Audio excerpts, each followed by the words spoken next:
Are you ready for rapid fire? I'm fired up for rapid fire. I thought this was a really good discussion, and I think it gets a lot of people fired up. It just Get the that's what blood this whole flowing. thing should do. Is it should create conversation, and it should create. You should be able to formulate your own opinions. That's what makes this so fun. Yep. So here's the question out of the chat from JU. True or false? This is the most disappointing season in 40 plus years. I say yes, and I have a solid argument. Okay, I don't know if JU actually threw in his solid argument or if he's still there, but he says, yeah, I mean, 40 years is a long time. And like when I think about the 80s, like Jerry Faust and all that kind of stuff, there was some disappointment after they, when they were ranked kind of early on and things spiraled from there. I think probably what would that have been? 95 when things started to go south for Lou Holtz. There was some disappointment there. The two that stand out to me, though, in more recent memory, like as true disappointments, were Charlie Weiss going 3-9 in 2007 when the roster turned over and he wasn't ready for it. After losing Brady Quinn and Jeff Samardzija and Zibikowski and all those guys. I would say 2007 first, and then 2016. You're only 4 years removed from playing in a national championship game, and you go 4-8. And obviously, now that ended up being sort of a blessing in disguise, just the way Brian Kelly, was forced to make some changes and stuff like that, and it brought about the 5 consecutive 10 plus win seasons. But like, I think that there were pretty, like, the floor was supposed to be a New Year's Six bowl, I think, with this team. So there were definitely fairly lofty expectations coming into this season. So I do think that it is disappointing. I don't know that I would put it as more disappointing than those other 2 seasons because, like, again, like 07, you're coming off back-to-back BCS bowls, what they were called, now New Year's Six, but you're coming off back-to-back BCS bowls, and then you fall from that to 3-9. And then 2016, you weren't in great shape, but you were in a New Year's Six bowl the year before that. So I don't know. What do you think, Jess? Where do you rank this season in terms of disappointment? So I would put it in my top 5 for sure. And I'm doing it. I didn't do 40 years. I did since I could remember watching Notre Dame football. So start me at around 2000, 2001 is where I think I would start kind of, going back to. First one that comes to mind is 2003, 5-7 under Tyrone Willingham after going 10-3 the year before. I thought that obviously started the downturn of the Tyrone Willingham era. And then you brought up the other two, 2007, with Charlie Weiss after the roster turnover, just to be that bad, right? Like, I know you lost some stuff, but to just be that bad, and be 3-9. And then of course, 2016, 4-8, not a great season, a lot of close games.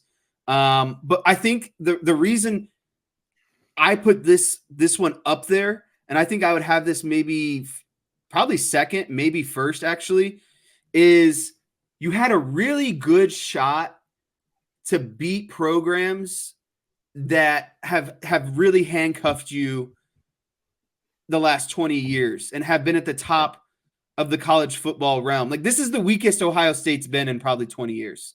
And the big knock on Notre Dame, and they're number one in the country right now. And they're number one in the country right now. And you were seconds away from beating them. And so that to me is what really makes this season hurt. And then the loss to Clemson also hurts just as much because you had the opportunity to put that foot on Clemson. Dabo got questioned in his early in the week. Clemson has its back up against the wall. They're kind of questioning who they are as a program. And you had the opportunity to just kick them in the face, right? Like, you had the opportunity to put them out of their misery, to put a program out of misery that's averaging 10 wins a season or more over the last decade. And you squandered that opportunity, and you squandered an opportunity to beat an Ohio State team when the knock on you as Notre Dame is you don't win the big ones. And so when you have the opportunity to beat Ohio State and now the eventual number one team in the country, those are two big letdowns. You basically squandered two opportunities to beat two of the top programs in the last 2 decades, and you simply couldn't get it done. One of the games you were 30 seconds away. The other game, you just looked like crap majority of the game, and it just wasn't a good performance overall. And so I would say with the amount of talent on the defense, and it's a national championship level defense, with Audric Estime as your running back, and still a pretty solid offensive line. It's not a great offense. It's not an elite offensive line like it's been in the past. But to squander all of that and all of the young talent that you're integrating in on offense, I do say that this is probably one of the most wasted seasons that Notre Dame has had. So a couple of different things. I mean, you laid out your points very well. As JU follows up, he says those teams, and he's talking about the 07 and the 2016 seasons that I mentioned. He says those teams weren't even slightly close to as talented as this one. And that's completely fair. But 3-9, did you expect Notre Dame to go 3-9? Are you going to tell me you weren't 10 times as miserable? I guess not 3-9, 4-8 in 2016, but then 3-9 in 2007. In either case, are you going to tell me that you weren't 10 times more miserable, assuming you were a Notre Dame fan at that point, than you are right now watching this? Because let's do simple math. 2007, they were 3-9. 2016, they were 4-8. 3 and 7 add up, or 3 and 4 add up to 7, which is how many wins you have right now. At least it's a winning season. It might not be nearly, as close to what you thought it was going to be, but at least they're 7-3 with a chance to go to a bowl and win a bowl game. I know that based on the standard and the expectations coming into the season, that's still a pretty far drop. And I get it, and that's ultimately it. Based on your expectations, expectations determine your attitude in the end. That's true. Like how big a disappointment is it? It's why I dumb down my expectations every time I watch the Cowboys on Sundays anymore.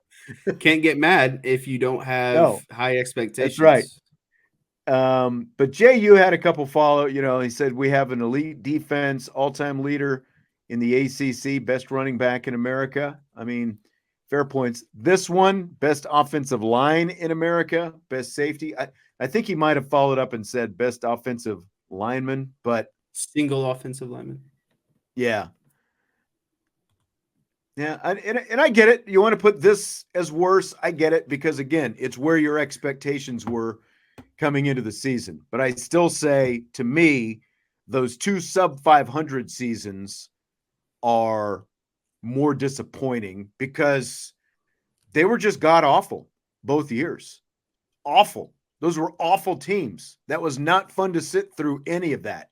At least you've been able to watch some watchable football for part of this season. Flashes of greatness. And they did have a chance to beat Ohio State. And I think that's kind of where the disappointment really starts, though, is what you said. When you had a chance to win a game like that you haven't been able to win, and in some cases haven't even been really competitive against that program, and you had a chance, especially to do it at home. It was all within your reach, and then you completely coached it away at the end. And that's where some would say the season started to unravel too, Yep. That's exactly right.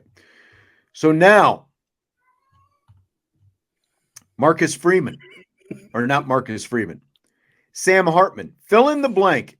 It's blank that ESPN ranks Sam Hartman as the number 14 quarterback on their list of draft eligible quarterbacks for next year's draft. ESPN ranking of Sam Hartman at 14 is on par.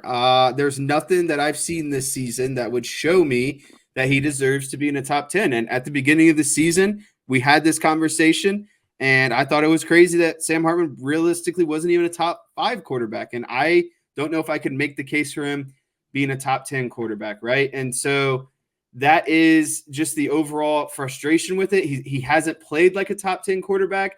And I know we've pointed out issues within the offense, but the offensive coordinator, but Sam Hartman has also had his issues. And I just don't think he's done anything to really help his draft stock overall this season. And so, if it's 14, if it's 11, I'm not going to sit here and act like I know all the quarterbacks who would be ahead of Sam Hartman.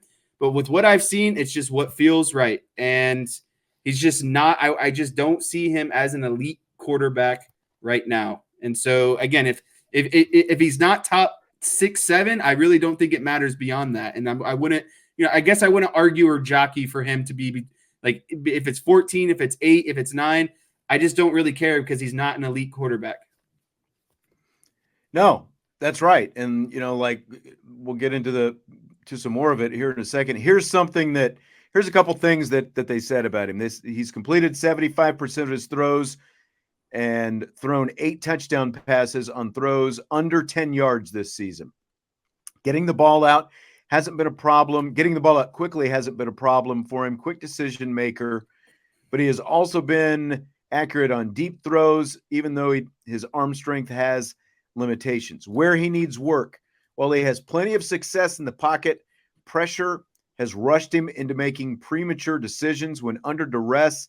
And hit this season, Hartman has only completed 31.7% of his throws, which ranks outside the FBS's top 100.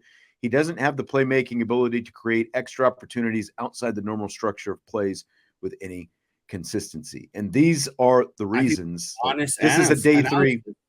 Yeah, it's very honest. And he's going to be a day 3 guy. And so, like, when you look at, would Sam Hartman opt out of a bowl game to go prepare for the draft and all that kind of stuff? There's only so much.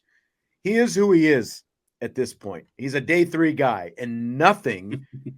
And again, this is not a personal shot at Sam Hartman, but nothing he does between now and then is going to turn him into a day 1 or 2 guy. He is who he is right now. He's going to be fighting for a roster spot, just like Ian Book was. And Ian Book, was also a day 3 guy picked in the 4th round. And I think it's going to be a tougher road for Hartman just based on the body of work that we have right now. Yeah. And just to kind of piggyback off what you were saying there, Sam Hartman can't do anything to, I don't think, ultimately harm him. And I don't think he can do anything to really rise his draft stock in these last 2 to 3 games. So that's why I think he just lets it rip these last 3 games. I think he's going to play all 3. I think he's going to close out his college career. But I don't think that there's anything really that he can do to lessen his stock or drastically improve his stock. So I think he's going to play both games, or all the games. Sorry. I do too. Andre says, do you think we were expecting too much of Hartman? Regardless of where he came from, our offense is a lot different. I will say this. We had fairly high expectations for Hartman coming into the season because of all the experience. And I don't think it's the change in the system. There's just some things are not firing, between him, the coordinator, the game plan, whatever it happens to be. But I think that those first 5 games, really 4.5 probably, built up our expectation, because this is he had 15 touchdowns and no interceptions to open up the season. And there's Heisman talk that's creeping in there and all this different stuff. And then the Ohio State game comes. So my point is, like, you talk about the expectations of this season, they only grew higher and higher each week as Hartman was having all that success and the offense was looking so much different against those teams that, quite frankly, were just not as good as what they've faced in the last month and a half now. So I think the expectations ratcheted up, and, not a fault of Hartman, but he kind of like he turned the expectations on himself by having so much success early on as well. Oh man, Tim B just made the comment of the century in the chat. So Sam owes Jesse some of that NIL money to cover those bets. Tim, you keep great notes. I have like 300 on his passing yards, 300 on his passing touchdowns. It is not going to settle out nicely at the end of the season as well. I had Notre Dame 10+ wins. I have Notre Dame over 8.5 wins. So at least that one's still on the table. I'm banking on the passing yards, but I'm not holding my breath. The touchdowns are definitely shot. Andrew said if Hartman was at Notre Dame for years, then I would say the program owes him, but he already got paid more than if he went to the NFL. Oh, I know what else I was going to say too. Yeah. Based off your previous, what you were saying, Steve Angeli could have won those first 4 games, I believe. I think the only one that gets dicey is NC State, right? Yeah. And so when Notre Dame really needed Sam Hartman the most, his quote unquote experience, and I said this before, and I think a lot of people thought I was crazy at the time. Sam Hartman was just a guy, right? He was just a dude out there against Ohio State. Kyle McCord played at the same level as him. Notre Dame needed him just to be a little bit more, a little bit better, starting with Ohio State. And he hasn't done that. And that's ultimately the difference in this season, I think, combined with Jared Parker, offensive coordinator. Anyone could have probably won those games leading up to Ohio State. But when Notre Dame really needed Sam Hartman the most, a little bit better play than what they were given, Sam Hartman simply didn't do it. And that's just the reality of the situation. That's exactly it. And that's why you get a quarterback with his experience from the portal, because you had that stretch where you were going to play Ohio State and where you were going to play USC and where you're going to play Clemson. And as it turns out, worst case scenario, they've only won one of those 3 games, plus lost to Louisville. And not the Ohio State game, but in those other cases, when you look at Sam Hartman's interceptions, he's at least part of the reason why they lost. I'm not saying he's the only reason why. I'm not putting it all on him, but when you look at the turnovers, he's part of the reason why. And you're exactly right. He did not elevate. He brought you back. And I mean, you can make the argument, would they have been that much worse off with Drew Pine at quarterback this year? And based on the results, the answer is no. Okay. I just got a text there. So Notre Dame athletic director Jack Swarbrick was on the most recent edition of Notre Dame's Wake Up the Echoes podcast. He said this about Marcus Freeman being able to win a national championship at Notre Dame. Quote, I personally feel more strongly today than the day I made the decision, but I think we got the right head coach to take us there. End quote. And again, take us there is winning a national championship. So do you buy or sell it? I'm overall going to buy this because I know it's one thing. You're not just going to go on a Notre Dame sponsored podcast and say negative things about a head coach, right?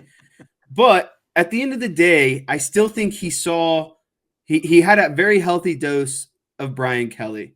And I think it's very easy to draw, comparisons of maybe stuff that Freeman is better at and ultimately not as good at in comparison to Brian Kelly. And so I think it's, if Jack Swarbrick is actually objectively looking at it in that manner and seeing, knowing who Brian Kelly was and what he led the program to do, and now seeing who Marcus Freeman is and the changes he's made maybe in recruiting, overall coaching style, everything else, and he makes that kind of statement, I'm going to buy it.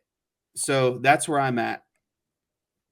First of all, exact right point about it's not like he was going to say something derogatory about Marcus Freeman publicly, for one, and especially on a Notre Dame podcast called Wake Up the Echoes. It's not like he was going to say, oh no, Marcus Freeman, not the guy to get us there. But no, you're exactly right.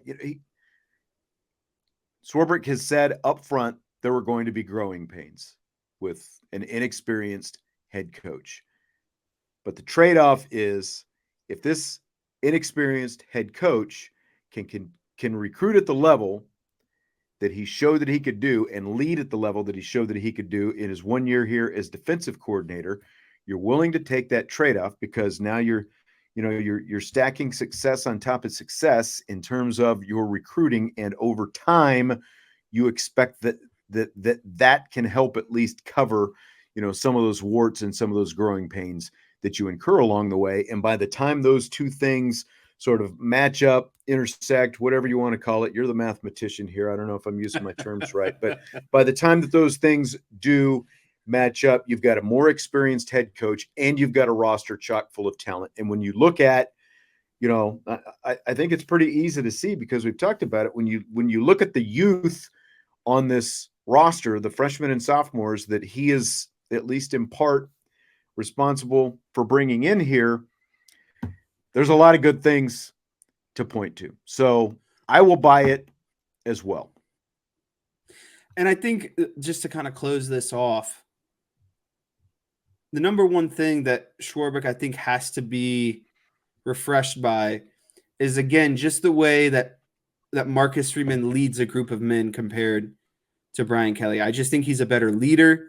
And the thing that I admire the most about Marcus Freeman is that he always leads with, it goes through me. It's always, it's a trickle-down effect starting with me. That was never the case with the other coach. These are young men transitioning into being men, and you're directly throwing the blame at them. Marcus Freeman has never done that. And so I think that has to weigh into it for Swarbrick as well. I think he's a better leader of men than Brian Kelly was.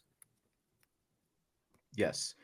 I think the biggest question, because you can talk about some of his, game strategies and stuff like that. The biggest question hanging out there right now is, we talked about 2016. Brian Kelly had to be forced to go outside and bring in some outside voices at the coordinator positions on his staff. He had to get outside his comfort zone. And he had to do some other things differently as well. But that was like, if Brian Kelly was going to stay, that was what he had to do. He had to make those changes. The question is Marcus, is Marcus Freeman, is he going to stay loyal to his guys because he hired them?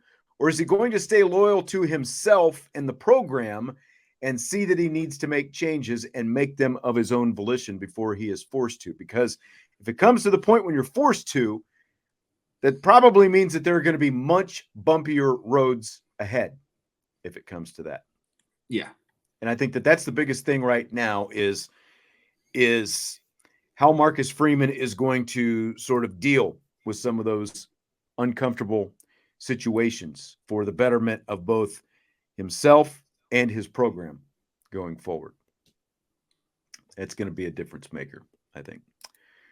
So another interesting topic that came up on that same podcast, next year's 12-team college football playoff field. They talked about on-campus first-round games and how when they design the format, the Southern schools made sure that the Northern teams would be allowed to move their home games to a different location, i.e., domed stadiums.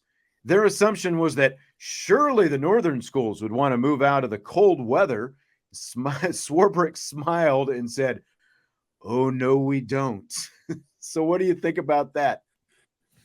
I think that's a great business decision on behalf of Notre Dame. It's a clear home field advantage, having to come play, ultimately in December inside South Bend. That is cold weather, that is snow, and that is an environment that Notre Dame at least has more comfortability or experience practicing in, playing in, whatever it might be. And so when you're in high leverage games, I think you have to take as much of an advantage as possible. And so why would I make it comfy and cushy for, and get rid of it and basically make it a neutral site game when I can force a team to come all the way to South Bend, have a great home field environment in which Notre Dame is tremendously good at home compared to the road and neutral sites. And then again, you factor in weather and all that stuff. It's a great, great decision to keep the game in South Bend. And I would be screaming if they decided to move the game to a neutral site dome.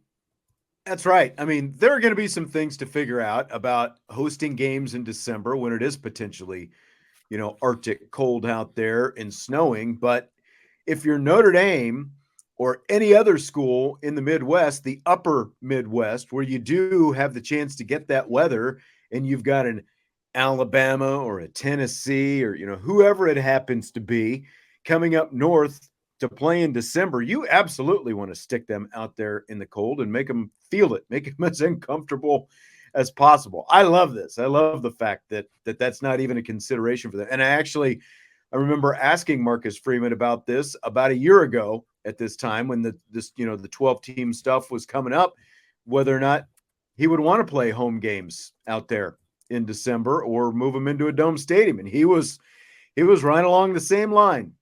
Get them out there, get them in the cold. That's one of the biggest home field advantages you can have. And even though Notre Dame's not going to practice outside in the cold, I mean, like, we've all been around here. We know what it's like from really November through sometimes the end of April, how cold it is here in South Bend. So even though those guys aren't actually out there playing games in it right now, they're living in it every day. So huge advantage. I love the fact that they did it. All right, one final question for today, because I know that you've got to get going. Cowboys are a minus 16.5 point favorite against the Giants this weekend. It is the largest NFL spread for any game this season. 16.5 points. Scale of 1 to 10. How confident are you the Cowboys cover?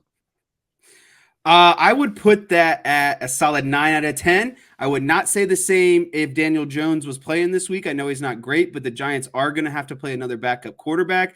The Cowboys destroyed the Giants on the road to begin the season. I think that they're going to do the same at home. Hopefully it's not, what's it called? A trap game, considering, how much hype and how much, everything that surrounded that Cowboys and Eagles game last week. I just hope that same, as long as the Cowboys play with that same energy and execution that they did last week, I have no issues believing that this spread will be covered. But that's the biggest inconsistency about the Cowboys, is you never know how they're going to play on any given week. Yeah, they're still the team that the Arizona Cardinals' only win is against the Cowboys, right? Like, that'll kind of stick in the back of your head. Like, the Giants have had some close games, but you're right. Without Daniel Jones, watching that Raiders Giants game last week, I'm right with you. I'm 9 out of 10 that they will cover it. Michael, the race to 2-15. He is just hoping for the number one pick in the draft right now. And of course, you've got the Bears and the Panthers coming up tonight, who are in that derby with you. So, that's a battle of the win, JV someone got to Bowl. lose. Oh my gosh! At least if you're the Panthers, it's like they're not going to go quarterback again because they just took quarterback. So really, who cares where they finish? If you're in terms of if the Bears and some of these other teams that the Giants that desperately need a new quarterback, even though the Giants just inked Daniel Jones to a fat contract. I love it. Peter says DeVito is a legendary name, though. He was the Penguin, for Pete's sake. I mean, good point. Good point. All right. Well, that is going to do it for tonight. Thanks for being here, and enjoy your bye weekend. We'll be back Monday, of course. I think it might be Vince and I together next Monday. I don't even know the last time Vince and I have done a show together, but it's been Jesse and I, the last 2 nights. Enjoy whatever football you watch tonight and this weekend as well. Hit the like button on your way out. Subscribe, rate, and review. Dynamite drop in there, Jess. We'll talk to you next week on IB Nation Sports Talk.